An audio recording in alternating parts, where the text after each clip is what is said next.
Hi there, my name is Steve Gerhardt, and as always, this is the Unagi Observer. Thank you so much for stopping by and watching this labor of love of mine. I've been doing this for a little while now, so I always like it when you guys watch it.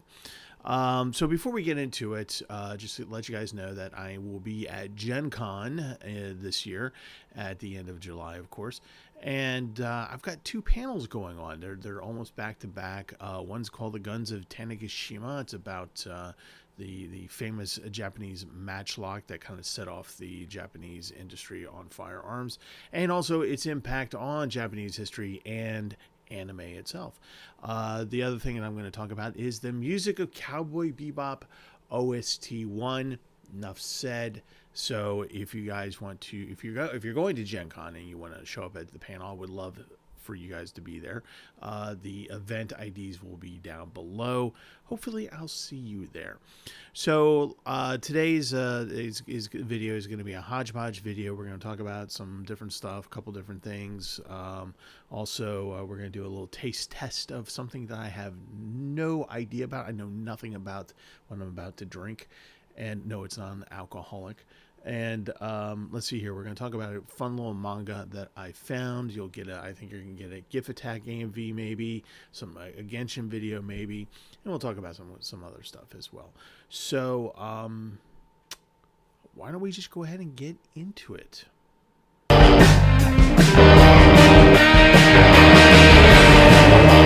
Okay, we're going to do a taste test. So there are various Asian and Japanese markets in the Baltimore area. There's a lot of Korean ones. We got a couple of Japanese markets as well. And so I'm always finding unique stuff to eat and drink. And I'm always trying stuff. I'm a foodie, so I like trying new things. And in these markets, you'll often find cans that have on them some anime characters. So, of course, we have this guy, Doraemon, and there you go. So I found this on the shelf in one of the Japanese markets, and I got nothing. I literally picked it up because of the character. There's a whole bunch of different types out there. They're usually just kind of sugar water kind of things, like the Sailor Moon, Dragon Ball Z, some popular stuff. So I thought this was kind of fun seeing a well-known, well-loved, long-time running anime character. So like I said, I know nothing about it. For those of you who might be able to read Japanese, there it is. I got nothing. I literally have no idea. There was nothing on other than the price. There was literally nothing to describe what this is. So it's probably going to be sugar water, probably. I don't know if this is going to have a taste to it. I don't know if it's going to be fruity, citrus, sugary. If it's colored clear, I don't know. So I'm going to pour it into the glass here, and we're going to have a taste test, and we're going to figure this out. Ooh, that was a big pop. Oh, it's a pull tab. Okay, wow. All right. It's a pull tab. You don't see that much here in America anymore. That used to be, pull tabs used to be a thing back in the day, and they, in America they change them, but this one I was like, oh, okay, pull tab, interesting. All right, so let's pour this in here. Let's see what we got. Okay, kind of clear, looks like. Fizzy. Okay, so definitely a soda. Watch, this will just be like Bacardi Sweat, right? Okay, so kind of a little murky there. I don't know. Let us try. Let's see what this is.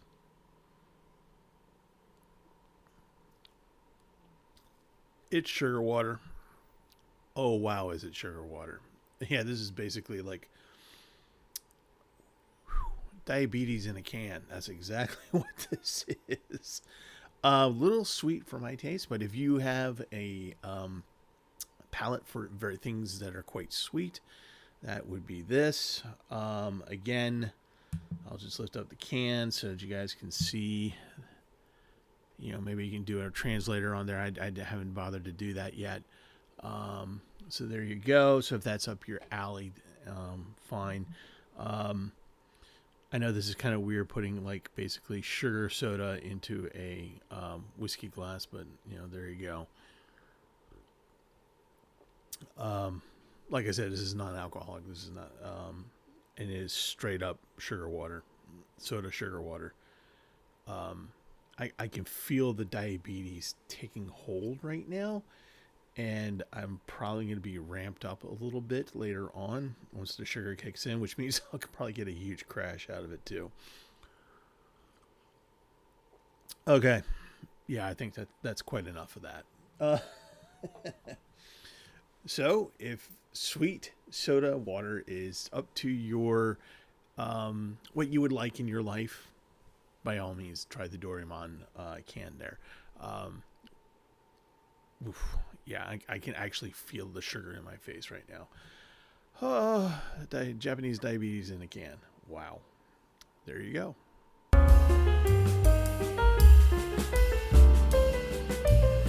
So a couple of weeks ago, I was in the mall looking for some clothes for an upcoming event, and I hadn't realized that there was an actual manga spot in Town Mall, and it had been there for almost a year now, and I had no idea. So I walked in, of course, and looked at all the manga. And just wanted to buy a lot of stuff, but I only bought two manga, and I'm going to talk about one of them.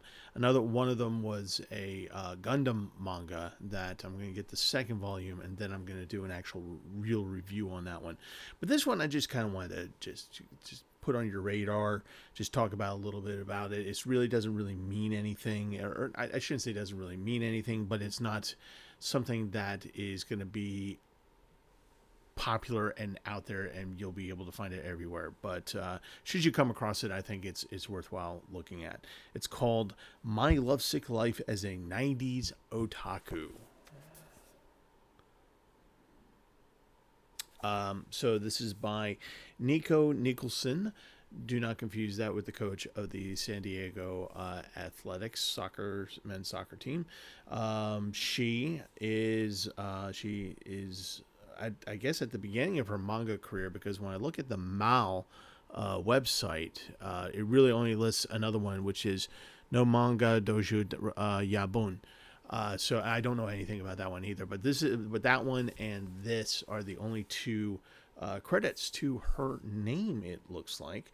So yeah, but it's an interesting little thing, because back in the 90s was when when I was a little kid, and a long time ago, I watched anime, not realizing that was anime, because I was really too young to know what that meant. And then in the 80s, kind of got a little bit more into it. And then in the 90s was really when I was like, okay, I'm starting to be an otaku.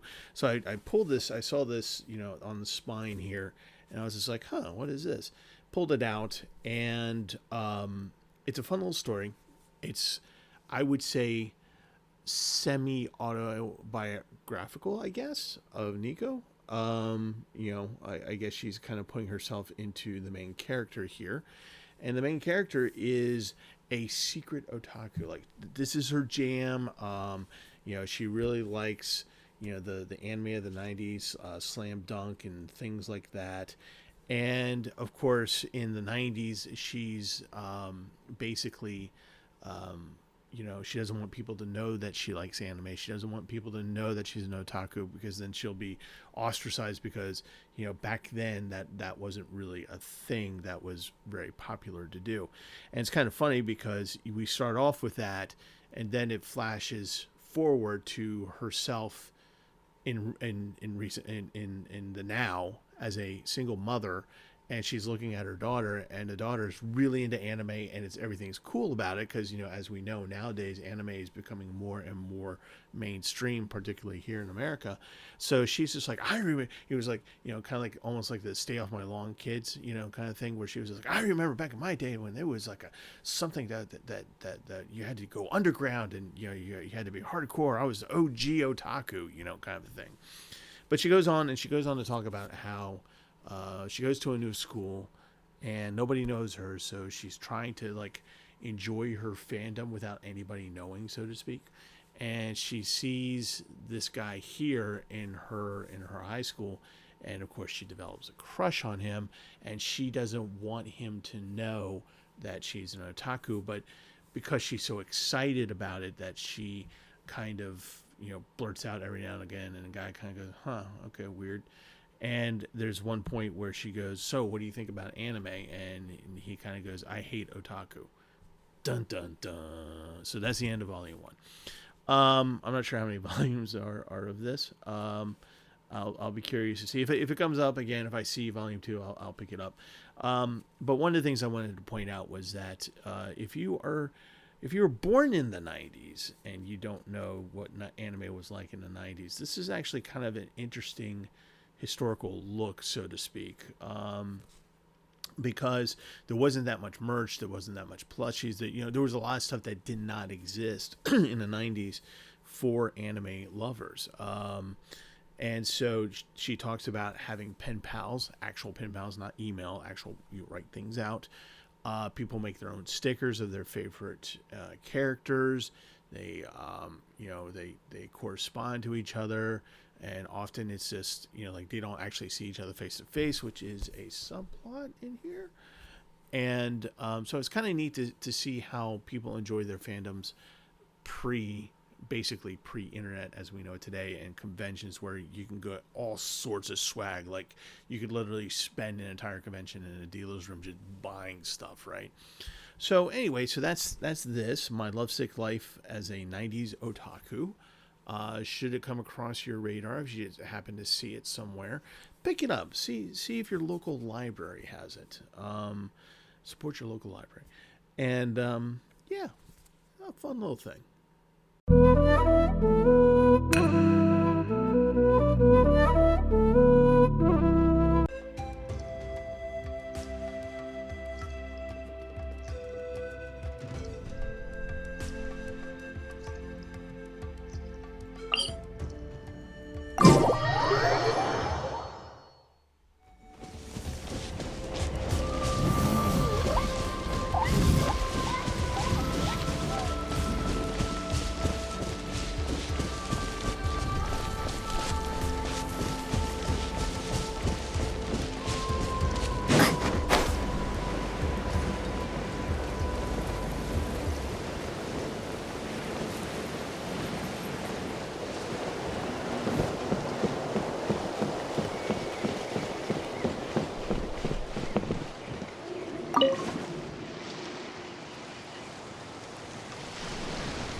So Netflix is coming out with some stuff, with some anime stuff. I'm going to touch on a couple of them. One of the things I just want to remind people of is that the second season of Ranma One Half is going to come out on Netflix probably later in this year, 2025, or early 2026. Really happy about that. When I watched the first season, I really thought they were going to take the storyline of the manga up to a certain point, then go off and do their own thing. They didn't. They kept it within the manga and original anime's storylines. So that was pleasing to me. I really enjoyed it. So second season, we'll see what happens if they continue just the regular storyline or if they decide to do something new with the characters. Either way, it should be really good because they did an astounding job on season 1. So speaking of stuff coming up, we have released this past week the trailer for Dandadan Season 2, and it looks good. It is on YouTube. I'll put the link down below, and it's Dandadan. So if you like the anime, if you like that alien/occult thing going on, and two kids with powers trying to make their way through the world, along with a cat that is encapsulating the demon known as Turbo Granny. If any of that sounds interesting to you and you haven't seen it yet, you should see season 1, because season 2 is coming up here pretty soon. And the trailer tells us a little bit about how the scope of this anime is going to get a little bit bigger, it looks like. Towards the end of the first season, we have an old friend shows up, and it looks like this old friend may have some issues in the second season. So very much looking forward to that. The last thing I want to talk about in terms of Netflix and stuff, and again, I'll put this trailer down below, and this is really the one I kind of want to talk about, which is called Lost in Starlight. It is actually a Korean anime, and when I watched it, both in terms of a little bit of the plot and the way that the background animation was being done, totally reminded me of Shinkai in terms of the background animation, and Shinkai's one of Shinkai's really early works, Voices of a Distant Star. So in terms of the plot, so basically what we see here is these two people, man and woman, bump into each other, and it becomes a rom-com. Well, not really a rom-com, but a romantic, kind of anime. And we learned, this is not a spoiler because they tell you in the trailer, but basically you go through it and they develop their relationship until one of them kind of goes, let's slow this down a little bit because I'm actually going to Mars. So those of you who know Voices of a Distant Star know that basically Shinkai made that little thing entirely by himself. He made this little anime. It's about 40 minutes long, OVA. And again, it's a couple that are really into each other, and one of them is basically not drafted, but she gets into the space navy, so to speak, and she's being sent to a distant world. And of course, if you know your physics, then if you travel faster than the speed of light and so forth and so on, there's going to be a time difference of things. And so she's sending messages to to the guy that they were almost having a relationship with. Over the years, of course, she's not aging, he is, and the further out she goes, the longer it takes for the text messages to get to him. If you haven't seen Voices of a Distant Star, please do so. It is one of Shinkai's first works, so it's kind of interesting to see that. But Lost in the Stars is really reminding me of Voices of a Distant Star, and the animation is really, really interesting. The background, it's basically someone was talking to about it said, basically they saw what Shinkai did and said, oh, we can do that too, so let's do a nice top quality thing as well. And so they just kind of took their cues from Shinkai and made this anime movie. It's going to be actually at the end of this month. Yeah. So by the time you actually see, I just realized that by the time you see this video, it may already be on Netflix. So I will tell you guys more about that as I watch it. So yeah, some, a handful of things coming up on Netflix.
So that is it for this week, this Hodgepodge video, where I talked about some trailers, watched a couple things, drank diabetes in a can.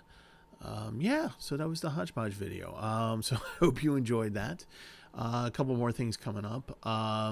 So next week is going to be I'm going to want to talk about a particularly healing anime that we saw in this past season release, and looking forward to talking about that because I really, really enjoyed it.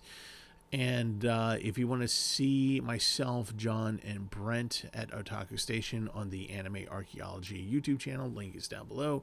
We did our first episode of new shows review of that. It's about a couple hours long. So if you want to check that out, click the link down below and see us there. And let's see here. I guess the only other couple things I want to say is that I think I'm going to order one of those self-heating, like, ramen boxes, the thing where you pull the cord in and it heats up, or it's a chemical packet and it steams and whatever. I think I really want to try one of those. So I think I'm going to get that. If I do, I'll do a video on that.